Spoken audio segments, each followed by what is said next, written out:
요즘에 연준의 목표는 소프트 랜딩 하는 거잖아요. 근데 이제 뭐 역사적으로 봤을 때 리세션이 온 경우가 더 많았다 이거죠. 경기 침체가. 아마 최근에도 경기 침체 얘기가 계속 나올 거예요. 지난 2020년 이후에 돈을 엄청 풀어가지고 주식이 엄청 올라갔고 코인이 또 엄청 올라갔고 부동산이 또 엄청 올라갔잖아요. 자산이 다 올라갔는데 뭐 이게 약간 버블이었다 이거죠. 그러면서 일단 주식이 엄청 빠졌고 코인이 또 엄청 빠졌잖아요. 또 하나는 미국 부동산마저 이제 흔들리면 어떻게 하냐. 이제 모기지 금리가 많이 올라갔어요. 그게 이제 임팩트가 있을 수 있다 이런 주장들이 또 요새 나오고 있더라고요. 그러니까 그렇게 하다 보니까 5대 자산이라고 얘기하는 것들이 떨어지게 되면 경기 침체로 이어지니까 그런 우려가 나오는 거죠. 그리고 파월 의장도 얼마 전에 목표는 연착륙이지만 안 될 수도 있어. 뭐 이런 얘기를 했거든요. 뭐 말로 하는 건 다 할 수 있죠. 나는 목표가 전교 1등이지만 못할 수도 있어. 이렇게 얘기한 거죠. 뭐 못할 수도 있죠. 사람인데. 그죠? 어떻게 알겠습니까? 그래서 이제 얘기가 나온 거는 만약에 리세션이 진짜 오면 어떻게 하냐. 경기 침체가 일어나면 어떻게 하냐라고 봤을 때 그 S&P 500 1928년부터 2022년까지 경기 침체가 왔을 때 고점에서 어디까지 떨어졌고 얼마만큼 오래 갔냐 이거를 정리한 게 있는데 어쨌든 결론은 19년, 32년, 33년, 37년 계속 왔죠. 48년, 57년, 61년, 68년, 73년, 80년, 90년, 2000년도, 2007년, 20년 이렇게 막 8년에서 10년 정도 간격으로 왔는데 근데 이제 평균을 내보면 전고점 대비 한 40% 정도 빠지고 그 다음에 베어마켓이 지속된 게 한 390일, 400일 정도 갔다 이거죠. 그러니까 1년 반 정도 갔다 이런 얘기를 지난번에 했었잖아요. 근데 만약에 연착륙이 되면 어떻게 되냐? 리세션이 안 온 거죠. 그러면 이런 경우가 리세션이 온 경우보다는 적었죠. 하지만 일어났죠. 실제로 34년, 39년, 40년, 46년, 61년, 66년, 87년, 90년, 98년, 11년, 18년 이렇게 왔는데 대략 한 1년이 안 갔습니다. 평균적으로 한 200일 정도 갔고요. 전고점에서 하락률이 한 26% 정도 됐어요. 지금 S&P 500이 전고점 대비 19%까지 정도 빠졌던 것 같은데 보통 20% 정도 빠지면 베어마켓이 왔다 뭐 이렇게 하니까 이미 거의 베어마켓이다 이런 얘기가 계속 나왔거든요. 근데 지금 약간 좀 올라가가지고 뭐 더 떨어질 수도 있죠. 마이너스 26%까지 갈 수도 있는 거죠. 물론 이제 이게 평균이니까 모르지만 어쨌든 그러면 이제 여기서 한 200일 정도 갔는데 지금 전고점 대비 한 얼마나 됐죠? 한 150일 정도 지나지 않았나요? 지금 1월, 2월, 3월, 4월, 5월 아직도 뭐 한 달에서 한 두 달 정도는 더 갈 수도 있다 이런 거죠. 물론 뭐 아무도 모르죠. 베어마켓으로 진입할지 아니면은 그냥 조정해서 이렇게 끝날지. 그래서 이런 불안감이 계속 나오고 있는데 근데 이 둘 다 얘기를 하더라도 어쨌든 지금 현재보다는 더 떨어질 수도 있어요. 더 오래 갈 수도 있고. 근데 여기서 제가 좀 오늘 하고 싶었던 말이 그 옛날에 제가 정리를 했던 건데 뭐 리세션이 오네 마네 리세션이 실제로 왔네 리세션을 겪었네 이런 거랑 상관없이 그 미국의 역사 속에서 굉장히 평범한 사람도 엄청나게 평범한 사람들이에요. 엄청나게 이런 분들도 부자가 된 경우가 은근히 많습니다. 그래서 그 얘기를 오늘 좀 하고 싶어가지고 실제로 이제 얘가 여러 명이 있는데 그 중에서 몇 개만 따온 거예요. 저희가 아왕에서 여러 번 얘기했던 그 로널드 리드라는 분이 있거든요. 근데 이분은 이제 주유소에서 직원을 하시고 기름 같은 거 계속 넣어주고 그리고 이제 JC 펜이라고 이제 백화점에서 파트타임으로 청소부를 하셨던 분인데 근데 이분이 이렇게 소비에 관심이 없고 그냥 돈이 생기는 대로 계속 우량한 자기가 잘 아는 블루칩 기업에다가 투자를 계속했던 거예요. 그걸 굉장히 오래 하셨고 여기 사진에도 보면 알겠지만 동네 팬케이크 집에서 그냥 아침 식사하고 커피 마시는 게 그냥 낙이었대요. 근데 이분이 결국은 8 밀리언을 모았다고 하더라고요. 92억 원. 아무도 이분이 막 부자인지 몰랐대요. 그리고 또 그레이스 그로너라는 분이 있는데 이분은 12살에 고아가 됐는데 유산도 없었고 스스로 어떻게든 살아가지고 취직을 했어요. 에번랩이라는 회사에다가 평생 동안 비서로 근무하셨는데 사는 것도 그렇게 막 화려하게 사시지는 않았어요. 시카고에 있는 방 하나짜리 집에서 굉장히 소박하게 차도 없으시고 걸어 다니시고 옷도 그냥 허름한 세일 가게 이런 데 가서 사셨다고 하더라고요. 근데 자사주를 사가지고 에버 레버토리 자사주를 계속 사고 배당이 나오는 거는 또 계속 재투자를 하셨다고 하더라고요. 그랬더니 나중에 돌아가실 때 7 밀리언이 있었다. 80억 원. 지금은 아마 달러가 더 올라가서 7 밀리언이 80억 원보다 더 할 것 같아요. 그또 앤 쉐이버라고 미국 국세청에서 일하시는 분인데 이분도 평생 제대로 진급재차 한 적이 없다고 하더라고요. 근데 이분이 우량한 블루칩 주식 중에서 아는 주식만 골라서 소득의 80%를 무려 80%를 적립식 투자를 했는데 50년 동안 배당 재투자를 했더니 250억 원 정도가 됐다고 하더라고요. 22 밀리언. 그리고 또 헤이포트 피어스라는 분이 있는데 이분은 공상과학 SF 소설가였는데 20대 때 이렇게 보니까 배당으로 은퇴할 수 있다는 걸 깨달았다는 거예요. 그래가지고 소득이 생길 때마다 고배당주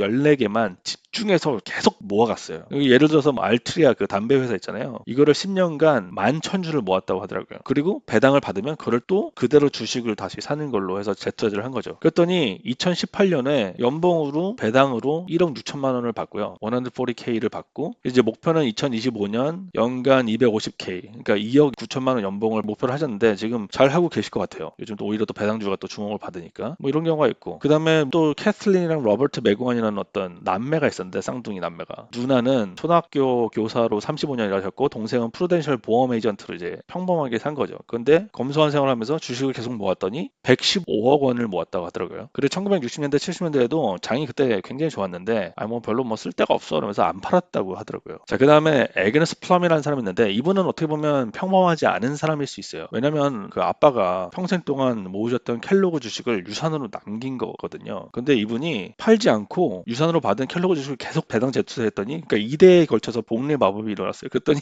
이게 무려 1127억 원이 됐어요. 98 밀리언. 배당금이 연간 5억 원이 나왔대요. 연간 5억 원. 그래가지고 이분 친구가 이 배당금 받은 거를 봤는데 전산오류가 있는 줄 알았대요. 이거 잘못 나온 거 아니야?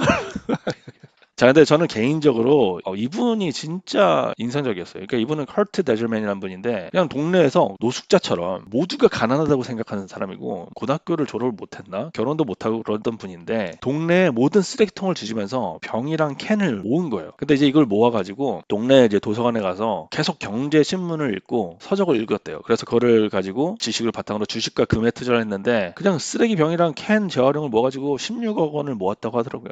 좀 웃기지 않나요? 이런 거 보면은 약간 반성되죠. 그 필리스 스톤이라는 분은 엑소모빌 직원인데, 이분도 뭐 똑같아요. 검소하게 사시고 자사주 받아서 배당제 투자. 엑소모빌은 이제 배당이 밑에 보이는 그림처럼 계속 올라가거든요. 그래서 계속 올라가니까 나중에는 이제 몇만 주를 보유하게 됐는데 뭐 한 69억 원 모았다고 하더라고요. 그리고 또 철도 유니언 파시픽 기업 아시죠? 거기에 직원으로 사신 분이 있는데, 이분도 그냥 검소하게 사셨고 아무도 부자라는 걸 몰랐는데, 장례식을 갔더니 엄청난 양의 주식과 그리고 20개의 임대 부동산이 있었다는 걸 이제 밝혀졌죠. 그리고 60억 원을 모았다, 이렇게 하는 거죠. 마지막으로 잭 센트라는 분이 있는데, 이분은 뉴욕에서 임대 아파트 중에 월세살이를 하던 사람이고 집도 엄청 더러워요. 이렇게 보시면 쓰레기 더미가 쌓여있죠. 근데 이분은 진정한 호더였어요. 모든 걸 모으는 사람. 왜 호더가 그런 모든 걸 모아가지고 집이 약간 쓰레기 더미처럼 돼 있는 사람들 얘기하잖아요. 근데 주식도 이 사람은 그렇게 모은 거예요. 그래서 나중에는 배당금이 너무 많아가지고 세계 여행하는데 돈이 넘쳐나가지고 주체할 수 없다고 하더라고요. 그래서 이분은 200억 원을 모았다고 합니다. 그래서 이제 이런 거 보면은 좀 생각이 많아지죠. 그런데 제가 옛날에 출판했던 책이 있는데, 그 책에서 국세청 직원 얘기를 썼던 적이 있거든요. 그래서 근데 그게 네이버의 메인 페이지에 소개가 됐어요. 책 홍보하는 것처럼 해가지고 출판사가 내놨는데, 그때 댓글들이 다 이거였습니다.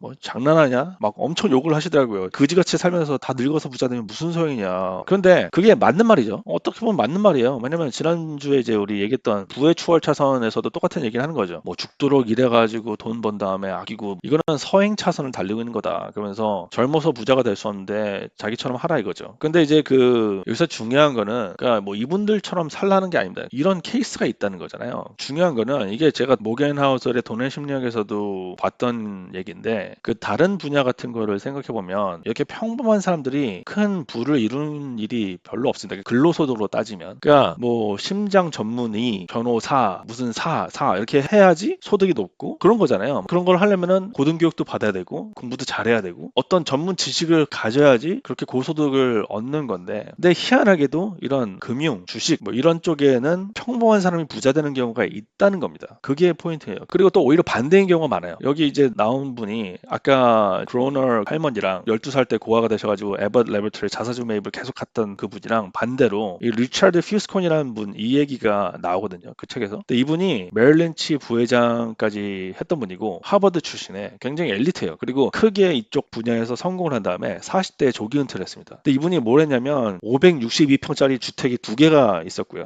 그래서 월별 부동산 대출 상환금이 6만 6천 불이었대요. 거의 7천만 원, 8천만 원을 월별로 냈어야 되고, 근데 그게 이상하게 돼가지고 나중에 레버리지를 좀 많이 쓰고 현금화하기 어려운 그 유동화 자산이 별로 없어가지고 공경에 빠지면서 이분이 월 모기도 못 내게 되면서 결국 압류 및 경매를 당하고요. 그 다음에 개인 파산을 신청하게 됩니다. 그래서 나중에 이제 법정에 법정에서 당신이 이렇게 성공했고 그런데 왜 이렇게 됐습니까? 라고 판사가 물어봤대요. 그랬더니 자기도 모르겠다고. 그냥 라이프스타일을 유지하려다 보니까 지금 사실상 현금화할 수 있는 자산은 와이프가 모았던 고급 가구밖에 없다고 얘기를 한다고 하더라고요. 그러면서 모건 하우셀이 돈의 심리학 책에서 했던 말이 금융이나 투자 이런 거는 다른 거보다 뭐 자산 배분, 수수료 절감, 종목 선별, 절세 이런 테크닉 같은 거 있잖아요. 이런 걸 아무리 연마해도 소용이 없고 기본적으로 이 투자자의 행동과 철학 그리고 습관이 받쳐지지 않으면은 안 된다는 말을 했습니다. 그래서 결론은 이겁니다. 그냥 살아. When your time comes, don't postpone it. When others down and out, you don't condone it.